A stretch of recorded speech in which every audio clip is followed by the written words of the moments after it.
Welcome to Salim समी channel. मैं हूं आपका एस्ट्रोलॉजर सलीम समी। आज फिर हम किसी नए टॉपिक पे आपसे बात करेंगे। आज का टॉपिक हमारा जो है वही जो पिछली लास्ट टाइम वीडियो बनाई थी कि जो प्लैनेट्स हाउस चेंज करके गए हैं तो क्या असरात उसके पड़ेंगे, पिछली वीडियो में बताया था। और पिछले 2 दिनों से पाकिस्तान में जो हो रहा है वो बहुत तकलीफदेह है, बहुत ज़्यादा तकलीफदेह है। एस्ट्रोलॉजी में चीज़ों को एक्सप्लेन करने का मकसद ये होता है कि हम अगर उसको एक्सप्लेन करते हैं इस तरह के हालात बन जाएंगे। कैलकुलेशंस हैं जो कि 100% तो नहीं कह सकते, लेकिन एक कैलकुलेशंस है। कोशिश करते हैं कि जो बेहतर से बेहतर कैलकुलेशन हो सके वो आपके सामने बता सकें। मकसद भी यही होता है कि आप उसे बेहतर अंदाज में डील कर सकें, अपने आने वाले जो हालात हैं उनके ऊपर बेहतर अंदाज से प्लानिंग कर सकें। जैसे पहले मैंने पाकिस्तान के चार्ट में बताया था कि मार्स बाय बर्थ पाकिस्तान का जमनाई में है और अब भी मार्स आ चुका है जमनाई में, जो कि उसका दुश्मन का घर है। यहाँ से 8वीं नज़र से वो देखेगा सैटर्न को, जहाँ पे कैप्रिकॉर्न में बैठा हुआ है।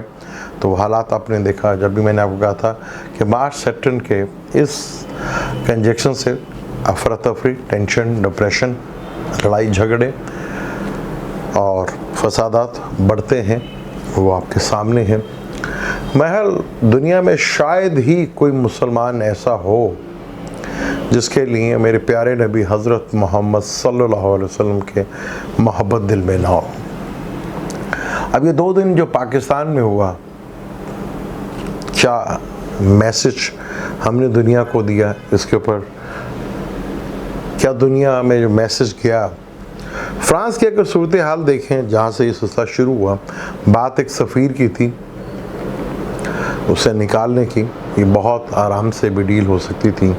इसके पीछे क्या रीज़न बना कि ये चीज़ आराम से होने के बजाय इस तरह का टेंशन का माहौल बना। चाहे लब्बैक वालों के थे तरीके, लब्बैक वालों के लोग थे, लोग सब पाकिस्तानी थे और मुसलमान थे। चाहे हमारे पुलिस वाले थे, ज़ख्मी हम लोग ही हुए, फौत हुए तो हमारे लोग ही फौत हुए, तकलीफ़ हुई तो हम लोगों को ही।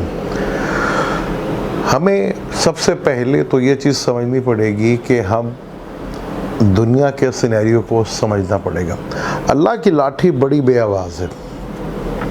फ्रांस का 40% बिजनेस वैसे ही तबाह हो चुका है। इसके ऊपर मैं बड़ी डिटेल से वीडियो बनाऊंगा कि पिछली सदी में जो जंगों का पहले 50 साल देखें तो सदी में सिर्फ जंगें थीं, आखिरी 50 साल बहुत कम लोग इसके ऊपर गुफ्तगू करते हैं। उसमें बहुत से मुल्क आपस में दोबारा जुड़े और अगर किसी ने तोड़ भी दिया था तो वो ख़ुद इकट्ठे हुआ, उस यूनियन का क्या फ़ायदा हुआ, इसके ऊपर भी डिटेल से बात करेंगे। ये हालात यहाँ तक कैसे आए आगे, क्योंकि अभी तो मार्स आया है और यहाँ वो सैटर्न को देखेगा। बाय बर्थ पाकिस्तान के भी राहु केतु इधर ही बैठा हुआ। मैं बहुत से लोग मुझे तनकीद कर रहे थे जब ये कोरोना का था, मार्स और राहु का कंजक्शन, उस वक्त भी मैंने जितना डिटेल से बता सकता था मैंने बताया कि मार्स राहु का कंजक्शन जो है वायरस पैदा करता है। यहाँ पे ये वायरस जो है शुद्धता इख्तियार करेगा और डेट्स के साथ बताया कि इस टाइम पर ये होगा। तो उस वक्त भी लोगों ने क्रिटिसाइज़ किया, हालांकि चीज़ें वही साबित हुई। फिर मैंने ये भी कहा कि हमें बहुत ज़्यादा एहतियात करनी पड़ेगी। अगर हम एहतियात करेंगे तो हम इसको बहुत हद तक कंट्रोल कर लेंगे। अब मार्स वहाँ से निकल गया है, अगर अब भी हमने एहतियात का दामन हाथ से नहीं छोड़ा तो चीज़ों प्लानिटरी कंडीशन जो काफ़ी हद तक बेहतर भी हो रही है इस वायरस से लेके, इस वायरस को लेके। तो अगर हमने एहतियात का दामन ना छोड़ा तो फिर डेफिनेट जो चीज़ महीने में ख़त्म होनी थी या 2 महीने में ख़त्म होनी थी वो 6 महीनों में चली जाएगी। इस पे कुछ हमारा अपना भी है कि मुझे अगर कोई बीमारी हो गई है, अगर मैं उसका इलाज बर वक्त करवा लेता हूँ तो मैं वक्त से पहले उसे अपना बीमारी से ठीक हो सकता हूँ। और अगर मैं बैठा रहूँ कि बीमारी है और इलाज भी नहीं करा रहा तो वो तो फिर ठीक नहीं होगी। एहतियात नहीं करनी या परहेज़ नहीं करना तो वो चीज़ बढ़ती चली जाएगी। आगे भी प्लैनेटरी कंडीशंस जो है, शम्स जो है वो एग्जॉल्टेड साइन के अंदर आ गया है, मरकरी भी बुर्ज हमल में आ गया है और वीनस भी बुर्ज हमल में है। मार्स दुश्मन के घर में है जमनाई में और सैटर्न अपने घर में है और राहु केतु टॉरस और स्कॉर्पियो में है। तो ये आने वाला टाइम भी जो 45 डेज़ हैं ये काफ़ी टेंशन से भरे हो सकते हैं। अगर सही चीज़ों पे इसका इस्तेमाल हो तो ये टाइम काफ़ी हद तक बेहतर हो सकता है।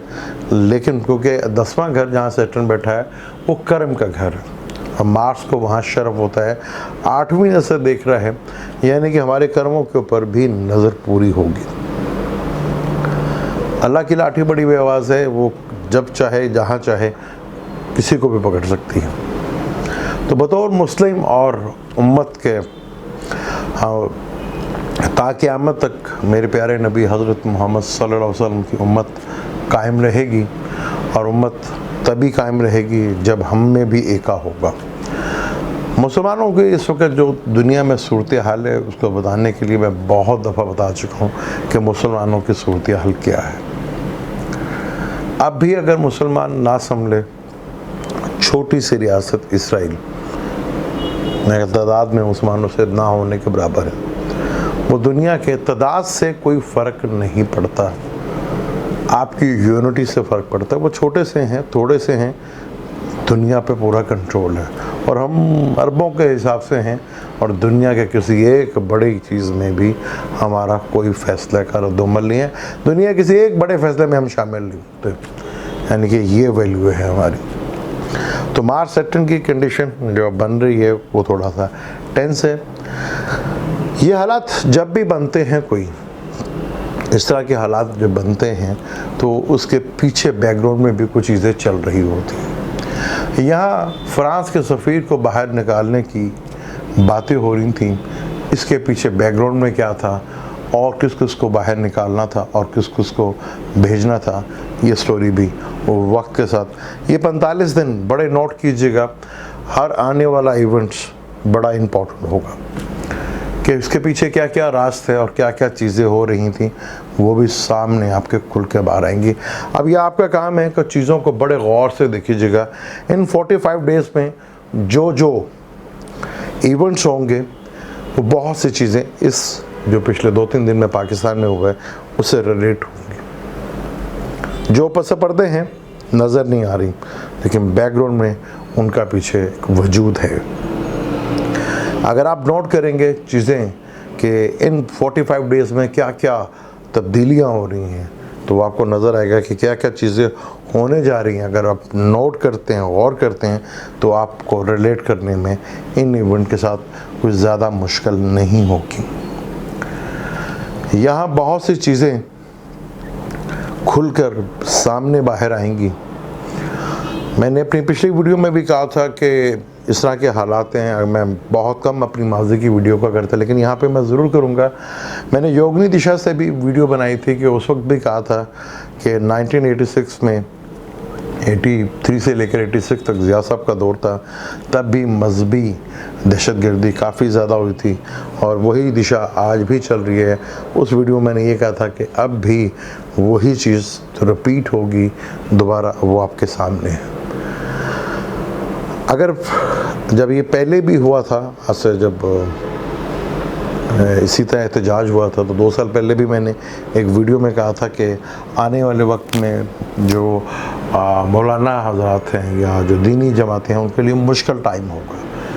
इनके लिए फिर आने वाले वक्तों में एक मुश्किल टाइम होने जा रहा है। हमें ये चीज़ें बहुत प्यार मोहब्बत से, अगर वो उनका एक मुतालबा था, क्योंकि मोहब्बत से कोई डिनाई नहीं कर सकता, अगर एक उनका मुतालबा था, जायज़ भी था, अगर 100% जायज़ था, लेकिन उसको बहुत बेहतर अंदाज से डील कर सकते थे, बेहतर अंदाज से बैठाकर बहुत कुछ आप बहुत अच्छे अंदाज में उसको समझा कर कि भी ये चीज़ है, इस तरह होगी और आगे सब कुछ इस तरह होता हुआ नज़र आएगा, तो ये बड़े आराम से हम बता सकते हैं। लेकिन इन बिटवीन क्या होता है, कौन करवाता है, किस तरह करवाता है, ये चीज़ें आने वाले 45 डेज़ में छुपेंगे नहीं, ये मैं आपको बता दूँ, सामने खुल के बाहर आ जाएंगी। अब समझने वालों के लिए इशारा बहुत होगा कि ये चीज़ें कैसे खुल के बाहर आएंगी।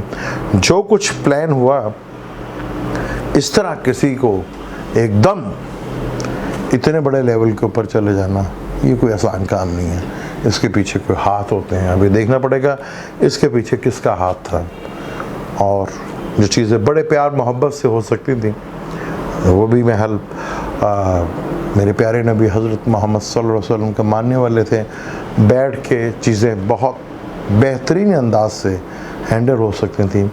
प्लैनेट कंडीशन चले ऐसी थी, इसमें भी मुझे कहा था कि जी आपकी बात कौन सी सही होती है, तो अभी आपके सामने है। भी महल वीडियो को 4 दिन पहले ही आई थी, 4-5 दिन पहले जो हालात के बारे में बात हुई थी। सिर्फ मेरा फ्यूचर की प्रेडिक्शंस के बारे में ये होता है कि ये टाइम आ रहा है, इसमें अगर हम थोड़ा सा करें तो चीज़ें बेहतर हो सकती हैं, हम बेहतर अंदाज में प्लैनेट्स की कंडीशंस को समझ सकते हैं और उसी अंदाज में अपने जो ज़िंदगी है उसको चला सकते हैं। क्योंकि प्लैनेट कंडीशन जो भी होती है वो हमें चलाने के लिए, और हम प्लान कर लें तो चीज़ों को बहुत बेहतर अंदाज में उसे कर सकते हैं। क्योंकि अगले महीने सन ने टॉरस में आ जाना, यानी कि मई के महीने में 14 या 15 मई को सन ने टॉरस में आ जाना, जहाँ पे ग्रेन लगेगा। तो ग्रेन की शुरुआत भी हो जाएगी सन। तो यहाँ हमारे बहुत से, मैंने पिछले की वीडियो में भी कहा था कि खान साहब की हुकूमत में सब कुछ अच्छा चल रहा है, ऐसा नहीं है। ये भी महल वीडियो को 15-20 दिन पहले की बात है कि खान साहब की हुकूमत में सब कुछ अच्छा जा रहा है, ऐसा नहीं है। जब वो सेनेट के इलेक्शन हो रहे थे, जब ये कहा जा रहा था कि अब खान साहब बहुत स्ट्रॉन्ग हो गए, तब भी मैंने कहा था कि सब कुछ अच्छा है, ऐसा बिल्कुल नहीं है। फिर देखा जहांगीर तरीन का मामला आया और अब ये मामला आ गया, जो कि बहुत प्यार अंदाज से, बहुत तरीके से इसको हैंडल किया जा सकता था। क्यों नहीं किया गया, किसने नहीं किया, ये सब बातें छुपेंगे नहीं, क्योंकि मार्स सैटर्न एक दूसरे को देख रहे हैं। स्ट्रक तो ज़रूर होंगी, लेकिन बातें निकल कर बाहर ज़रूर आएंगी। मुझे दें इजाज़त, इसके ऊपर डिटेल के साथ मैं आप पे गुफ्तगू करूँगा, और क्या रीज़न बनी, कौन कौन इन्वॉल्व थे, एस्ट्रोलॉजी इसके बारे में क्या कहती है, इंशाअल्लाह ताला डिटेल के साथ इससे बात करूँगा। मुझे दें इजाज़त, अल्लाह हाफ़िज़।